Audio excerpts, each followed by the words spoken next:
What if I told you you could control where you go when you die? I know, me, a 20-year-old college student claiming to have an answer to a question that's been asked since the beginning of time. It's pretty easy, though. All you need to do is get someone who's willing to follow your death plan. Hi, I'm Carolyn Roche, and you're listening to State of the Pod.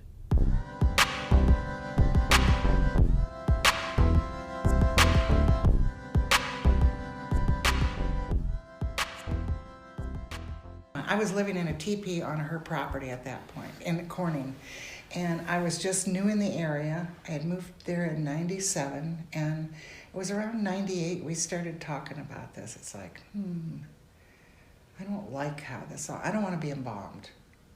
I want my body to go into the earth with everything it came in with, you know. I want my blood in my veins, my organs in my abdomen. I want to be buried whole. That's Jennifer Johnson, the burial coordinator at Green Springs Natural Cemetery and Nature Preserve. Green Springs is one of the few places in New York State that offers natural burial, a process that's rarely practiced these days. It's a pretty peaceful place. Since it's part cemetery, part nature preserve, they have all kinds of native plants growing, and local fauna wander around at their leisure.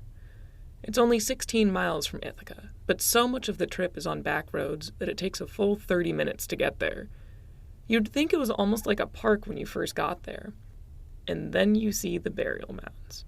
Just a couple feet high, 6 feet long, the burial mounds are stark reminders that there are human bodies buried here. They don't look like normal flat graves because the people at Green Springs emphasize the natural decomposition process. So the bodies have to rest in the top 3 feet of soil where most of the biological activity goes on. All of the misplaced dirt goes on top, and it settles down over time as the body degrades and becomes part of the soil.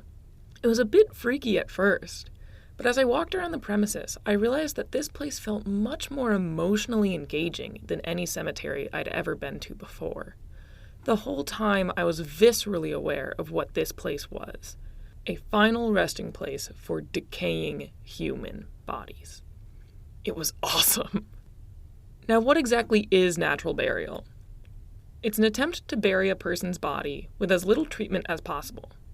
The person is left unembalmed, placed in just a biodegradable casket or shroud, and buried close to the surface of the earth. It's called natural because it's the same process that humans have used to care for their dead since the beginning of time. Put them in a simple hole in the dirt. Modern burial involves a lot more than those simple steps.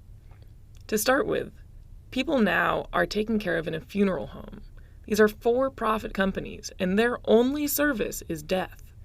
This means that they have a vested interest in charging as much as they can on procedures and accessories, none of which are really required for burial. Let's cover the treatment of the body. It's washed in a disinfectant solution, and the limbs are massaged to relieve rigor mortis. Then the face is shaved, assuming that the person didn't usually have facial hair. The eyes are then closed and held in place with a plastic cap that's laid under the eyelids, with prongs that hold the lids closed. The mouth is closed and wires are sewn through the upper and lower jaw to hold them in place. Something called a needle injector is used to guide this needle through the gums into the nasal septum and then back into the other jaw. They're tied together to hold everything in place. Then they start the arterial embalming. The right carotid artery and jugular vein are opened, and formaldehyde-based embalming fluid is injected into the artery. This pushes all of the blood from the circulatory system, which is expelled out of the jugular vein. The embalmer massages the body through this whole process to help them break up any clots that have formed, and to make sure that the embalming fluid has fully penetrated. If any particular spot hasn't been reached, more arteries are opened up and used as secondary injection points. Then the cavity embalming starts. They used a device called a trocar, which is a long, thin tube just like the ones used during laparoscopic surgery. They push it through a hole that's made near the belly button, and it is used to pierce all of the hollow organs. Think stomach, bladder, intestines, gallbladder, anything with a lumen. The contents from those organs are sucked out, and then a modified form of embalming fluid is injected into all of the cavities of the chest and abdomen. The trocar is pulled out, and the hole is sutured closed at the end. All of the fluid that's exited the body at this process, all the blood, maybe some leaked embalming fluid, is poured down the regular old sink drain, and it goes right into the sewage system. Finally, the last step is hypodermic and superficial embalming. This is where embalming fluid is manually injected into any missed spots, and then specialized chemicals are used to preserve or modify the appearance of parts of the skin that will be visible during a viewing. They then apply makeup to make the person look more lifelike and dress them in whatever clothes the family provides. This body, bloodless, made up, sewn shut, and sterilized, is now ready for burial. But wait! Even that has way too many steps. The grave is first dug by a mechanical excavator, 3 feet wide, 6 feet long, 6 feet deep, down beneath all the biological activity. Then goes the burial vault, a concrete rectangle, just deep enough to hold a casket, meant to keep the soil above from settling when the body eventually decomposes. This means that the body never actually touches dirt. Sometimes, the burial vaults are sealed and made to be waterproof, which, while it is an interesting idea for preservation purposes, it also makes the liner prone to rupture as decomposition gases have nowhere to go and build up pressure. Once the casket and grave liner have been put in, the grave is filled to the surface with dirt, and then monoculture grass is grown on top. Without a headstone, you'd have no way to tell anything had happened. When all is said and done, this is a sanitized body put in a casket full of artificial, non-biodegradable materials placed in a concrete box and put too deep for rigorous biological activities. Sitting like this, it can take anywhere from 8 to 50 years or more for a body to be reduced to a skeleton. Unless disturbed, that concrete burial vault will stay the same for pretty much the end of time.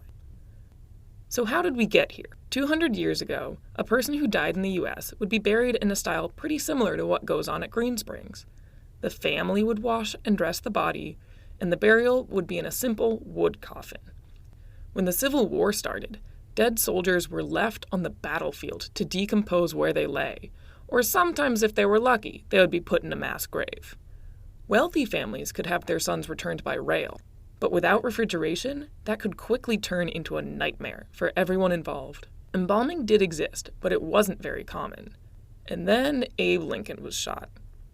His body needed to be transported back to Springfield, Illinois for his burial, so he was thoroughly embalmed. There was a 3-week funeral procession by rail, and Americans all along the route came to see the president's body as he went by. People got to know what this procedure could do, and the embalming industry exploded. There were embalming tents by the side of every battlefield, with embalmers ready to go as soon as the fighting was over. Each one had their own secret formula for embalming, and I'll give you a hint, they're mostly arsenic. Soon enough, embalming spread so deeply that it became a status quo. It's the standard practice for modern burials, to the point that a lot of the public believes that it is legally required for a body to be embalmed. Cremation, on the other hand, was promoted in the 1870s by Sir Henry Thompson, a British surgeon who believed that it would prevent the spread of disease and reduce funeral costs. At the time, it was thought that bodies were an active source of disease, and interacting with one was dangerous for your health. Thompson, along with a group of his friends and colleagues, actively tried to spread the concept of cremation. A few first crematoria were built in Europe and the U.S. in the late 1870s and early 1880s, though, shocker, the Catholic Church did not allow cremation. The Protestants were pretty cool with it. They liked ashes to ashes and all that. Crematories started being built with stained glass windows to give a more spiritual feel, and the Catholics finally came around in 1963. Cremation is generally considered to be a more environmentally friendly option than traditional burial, since it can skip embalming and it does have a smaller land use. It's also almost always cheaper, which is a huge driver for many Americans. These days, about 40% of people are cremated, and another 40% are embalmed. So here's the issue. Traditional burial uses a ton of land, and it pollutes the groundwater. Embalming fluid and casket components, copper, zinc, lead, they leach into the groundwater and contaminate the surrounding environment. The concrete vault stays in the ground pretty much forever. Most caskets are built with wood from the Amazon, and that doesn't even mention the maintenance of cemetery grounds over time. the monoculture grass, the non-native plants, the pesticides that are constantly applied to maintain their perfect, pristine look. Embalming is a big part of the issue there. For a long time, a body was legally considered toxic waste after embalming. The EPA only got rid of that distinction because it was emotionally scarring for families to see their loved ones treated like toxic waste. It's not even medically or legally necessary. Lots of people think that a body needs to be embalmed to cross state lines, which is almost always not true. Embalming also isn't that helpful in terms of disease prevention. Dead bodies aren't that great distributors of most diseases anyway, because they don't cough, sneeze, vomit, or bleed, so they don't transmit most infectious diseases the way that living bodies tend to. Embalming also isn't fully effective at sterilizing the body. Gas, gangrene, tetanus, and anthrax can all remain in the body after embalming, so there's really no point in doing it for that purpose. And there are even some diseases that are made more dangerous by the embalming process. Infectious diseases in the hazard group 4. Think Lassa virus, Ebola, viral hemorrhagic fever, and Marburg. They actually become more dangerous after embalming. I assume because you pour the untreated blood into the sewage system, which puts all kinds of people in contact with those viruses. Now, cremation. It's the first thing that people think of when they want a more environmentally friendly death. But it's really not that great of an option. The average cremation releases 540 pounds of carbon dioxide into the atmosphere, as does the mercury from any amalgam dental fillings. That's not a ton for one body, but think about the number of people that die and are cremated each year. It's definitely a smaller environmental impact than traditional burial, but it's really not great. There is a better alternative. It's a new technology that's just coming onto the scene right now: alkaline hydrolysis. It's also known as aquamation, resumation, and water cremation, but whatever you call it, it's cool as hell. Effectively, what happens is that the body is placed into a large metal cylinder, which is then filled with a basic, or alkaline, solution, which then, with some help from heat and pressure, dissolves the body until all that's left is some very nutrient-filled water and a nice pile of ash-like powder. The whole process produces about a third of the carbon emissions as standard traditional cremation. It produces more ashes, and it leaves a nice vat of fluid, which can act as a great fertilizer for a beautiful garden. Currently, it's only legal in some states because politicians are afraid of change, but it's rapidly expanding and just became legal in Washington state last month. This is my personal favorite of the options because the actual act of decomposing kind of freaks me out, and I'd love for my leftover aquamation goo to be put into a flower garden so I can live on in nature.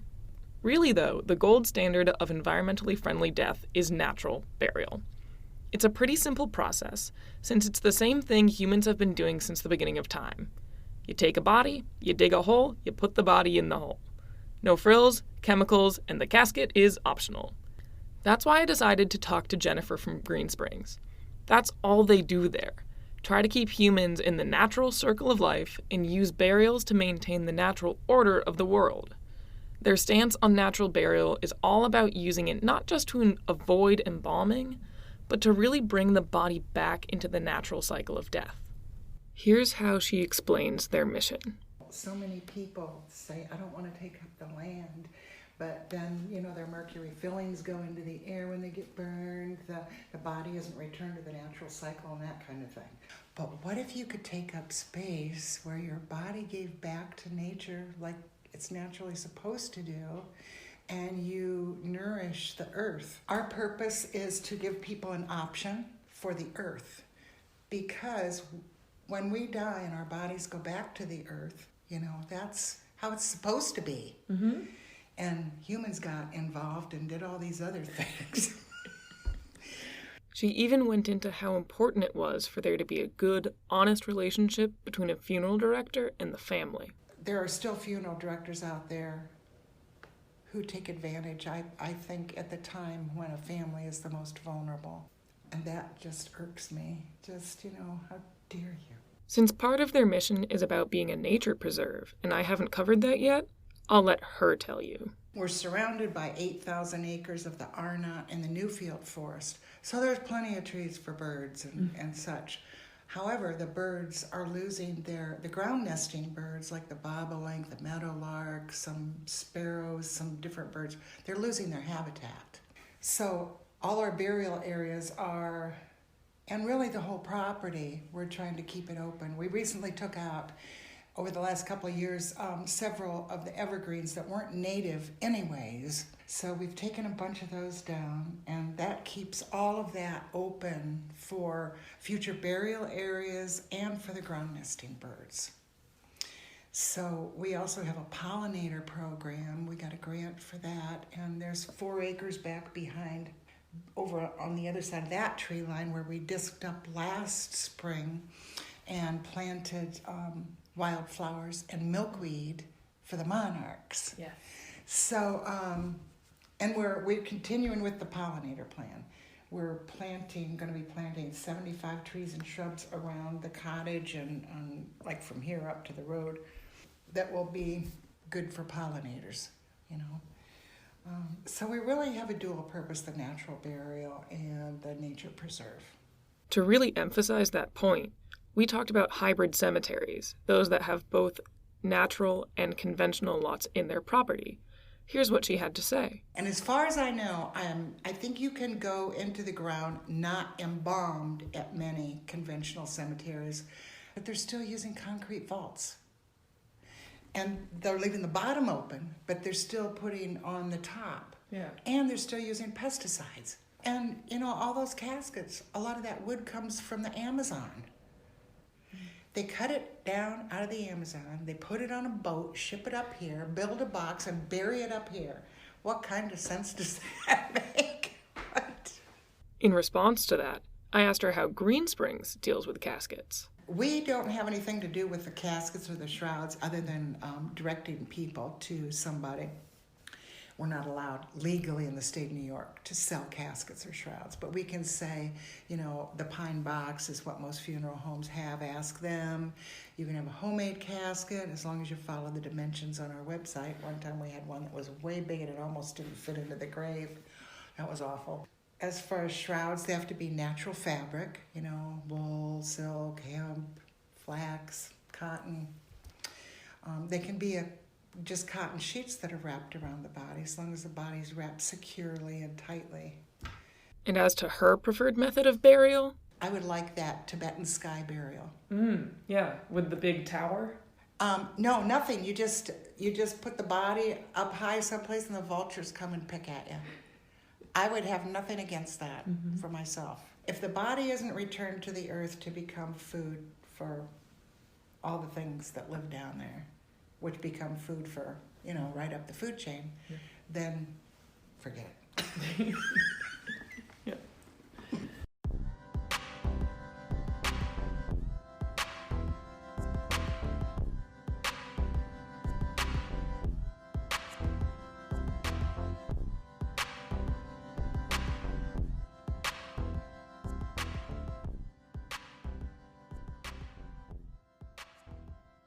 Thank you first to Jennifer Johnson, who gave me a lovely interview and tour of the Green Springs campus.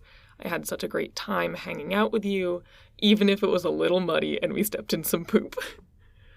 Next, thank you to Mark Sarvari, our supervisor, who gave us access to a recording space and taught us all how to do this whole podcasting thing. None of us knew what we were doing, and your guidance and leadership was so helpful. Thank you to Bailey Willett, my fellow podcaster, for introducing me to this great team. I've had so much fun this semester, and I look forward to doing a lot more. Thank you also to Yin Yin for giving us a little bit of structure and helping everyone out with their episodes and organizing this whole club for us. See you next season. Gives me the shudders.